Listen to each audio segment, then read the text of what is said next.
আমাদের মূলত আমার যে সোনার বাংলায় কোনো বৈষম্যের ঠাঁই নেই।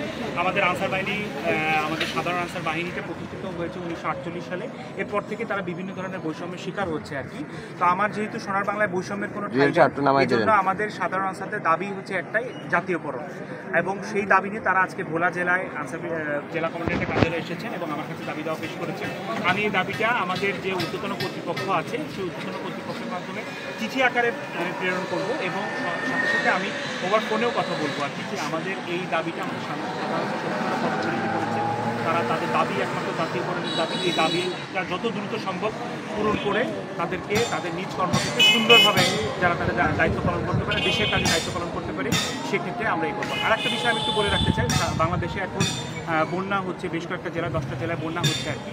এর মধ্যে এই দাবিটা কেন আর কি, যেহেতু তারা এখানে বঞ্চিত হয়েছে আর কি, দীর্ঘদিন ধরে বঞ্চিত হয়ে আসছে, এই জন্য তারা এই দাবি করছে। পাশাপাশি কিন্তু আমাদের আনসার ভাইয়েরা ওই সকল জেলা আপনারা দেখবেন আর কি, ভিডিও ফুটেজে তারা কিন্তু কাজ করছে, দাবি করছে আর কি, কিন্তু সাথে সাথে কিন্তু দেশের জন্য বন্যা দুর্গতদের উদ্ধার করা, তাদেরকে সহায়তা করা, যেভাবে যেটা করা সব কিছু আনসার বাহিনী কিন্তু করছে। আনসার বাহিনী কিন্তু ওই কাজেও পিছিয়ে নাই, তারা একই সাথে দুইটা কাজই করছে, এটাও করছে এটাও করছে। তাহলে বৈষম্য যাতে না থাকে, তারা যেন আমাদের স্থায়ীকরণ হয়ে যায়, তাদের জন্য জাতীয়করণ হয়ে যায়, এই বিষয়টা নিয়ে আমি ঊর্ধ্বতন কর্তৃপক্ষের সাথে কথা বলেছি এবং আরও গুরুত্ব সহকারে কথা বলবো। এটাই আমাদের আজকে।